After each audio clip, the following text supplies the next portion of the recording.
Everybody, it's Jenny, and I am here today to share with you how I am planning this week in my memory planner. I have already printed out my photos in the grid configuration using my Canon selfie printer and then wrote the dates on the edges just like I do every single week so that I can do it the most effectively and have the most fun. If I was trying to sort out where they were supposed to go because I couldn't really remember, or if I had to look things up, I would not be enjoying the process anywhere near as much as I do. I'm also including an image from my local county and the COVID information. I've been doing this since the very beginning of COVID when the county was sharing this, and it's a great way for me to keep track of all of that throughout this, because definitely in history I am going to look back at this and really find this to be interesting, I'm sure. I am laying all of the photos out, and now I'm just going to go ahead and start adhering them down. I try to keep them in the general vicinity of where they happened. In all honesty, I do most of the time get them on the day that they happened. However, if they are static items like the picture of my dog or the picture of my new air fryer or something like that, it doesn't really matter if it actually gets on the date. That's really not important. It's not going to make a big deal.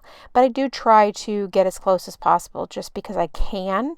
If I have a lot of photos, then obviously that would be a lot harder. But if I have a normal amount of photos, basically one for every day, or maybe one day could have a couple of photos, it really isn't a problem at all to stick fairly close to the days that they transpired. But I'm not really manic about that or anything. It's not like, oh my gosh, that would drive me crazy. It's just what I do. And so if I had to shift things around, I absolutely would. I'm going to use these Pinkfresh die cuts and then also some of the patterned paper. Also, I thought it was so pretty, and I knew I wanted to include it in a fall memory planner layout, and so I am going to punch those out using my Happy Planner punch. I will link this collection up in the comments below. It is beautiful. It's such a great take on a fall collection because the colors are a little bit muted, and it's absolutely going to allow your own photos to stand out in your projects. I just absolutely love it. It's gorgeous. But like I said, it's not really like traditional fall, so it doesn't scream that at all. It's really got more of a boho feel, if you ask me.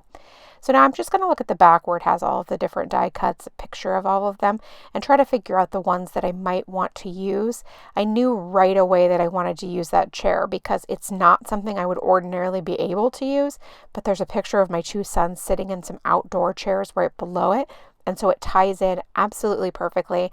And I'm super stoked about it because it's totally not a die cut I would normally have an occasion to use, but this time I do. So I am sticking to my visual triangle as always and looking for embellishments that tie in and will work with the overall placement that I have them. So sometimes they're too big, or just a big bouquet of flowers isn't really what is best for a baseball photo or something like that. So I try to just be mindful. Obviously for me, I don't have a whole lot of rules about this. I'm not really super particular. I allow a lot of things to go, but I just want to try and keep it cohesive if I can. I'm really excited that I used that little home, if you will, for the baseball photo, like right there tying in with that, like home plate. He was at home plate. I just thought it was fun and a little play on words. So I'm just having fun adding little bits and pieces here and there, adding to these clusters and the layering. It's just really fun, and like using that frame right there, I love doing that. I think that it still adds all of the interest of layering frames, but it also doesn't take up as much visual room, and I think that's really super cool.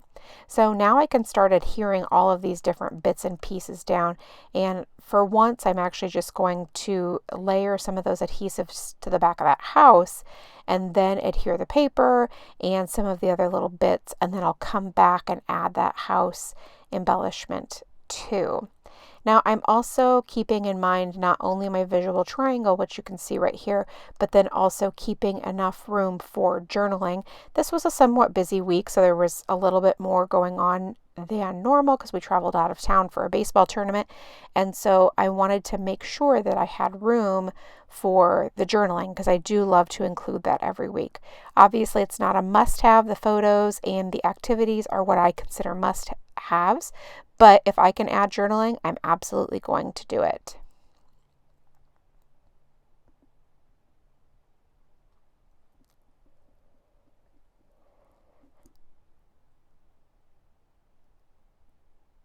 I also punched the patterned paper into a circle over in that left-hand cluster.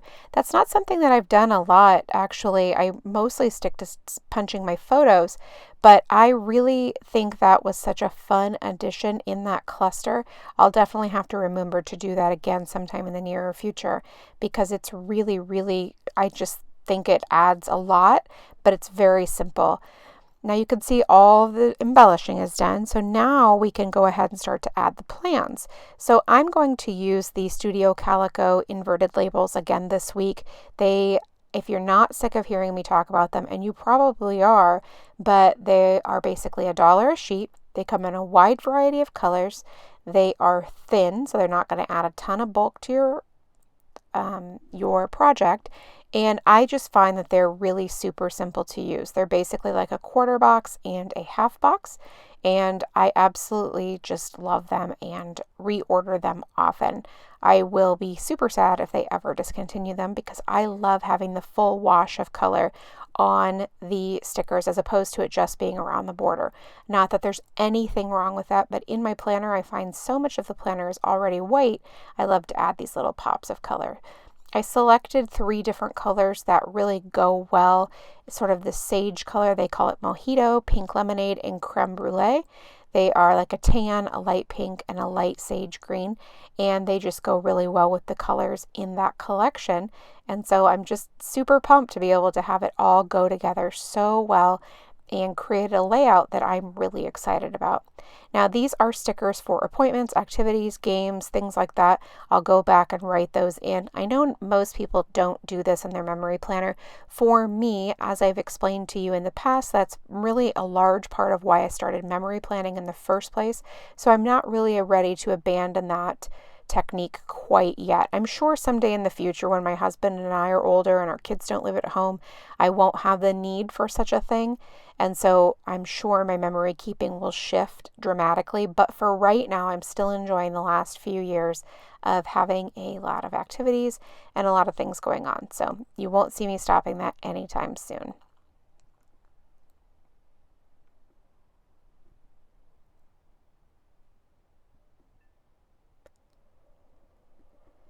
I typically don't add to-dos or any of those things in this planner, just the activities, the photos, the embellishments, and I let my regular planners take the brunt of the actual work. This is really just the memory keeping aspect of my planner, and that's where the appointments and activities come in.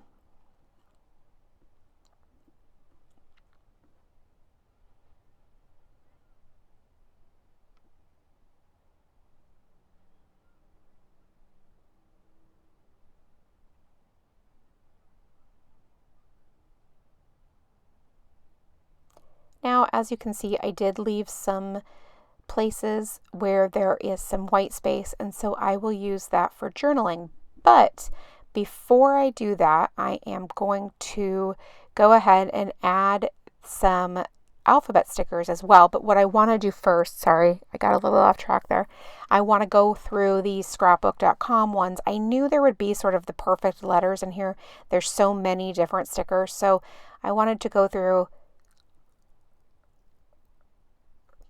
find the ones that would work best for me for this particular layout. So just flipping through, I like these sticker books a lot.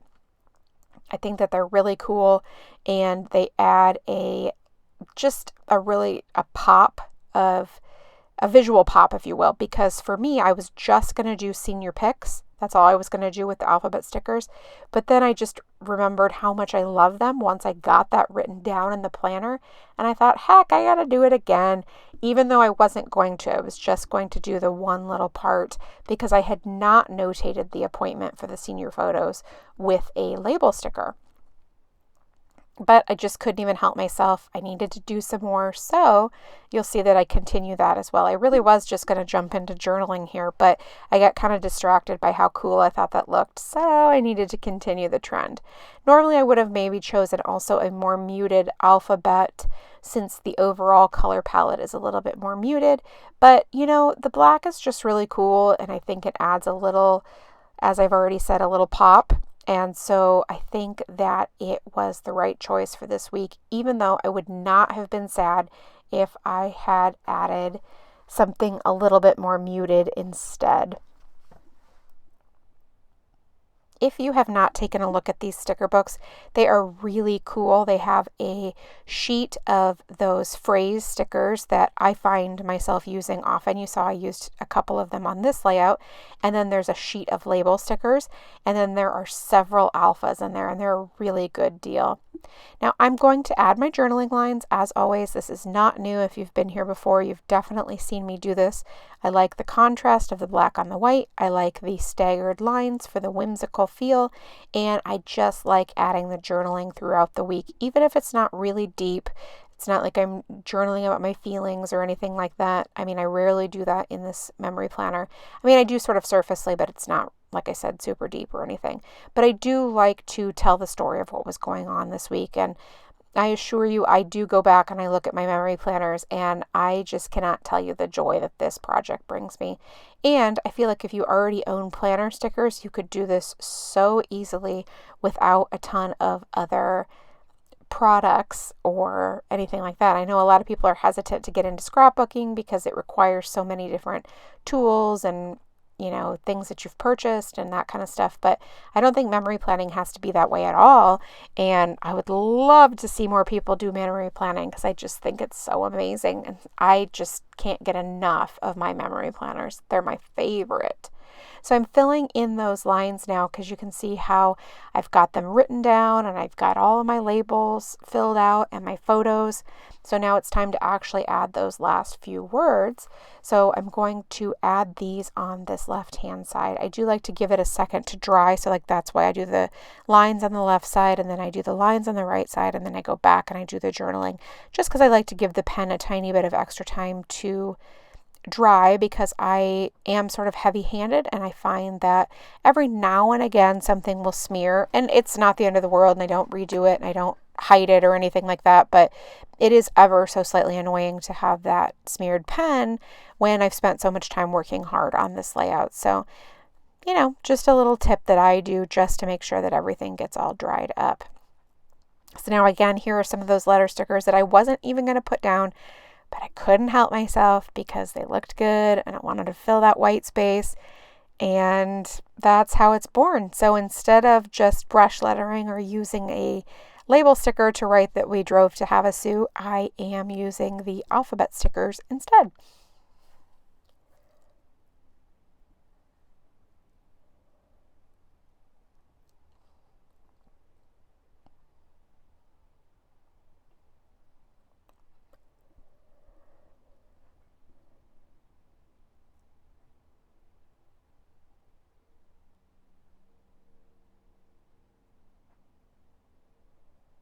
See, I told you I couldn't leave well enough alone.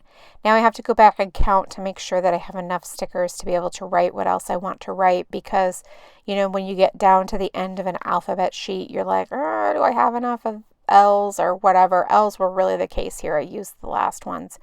But do I have enough of those alphas to be able to say what I want to say?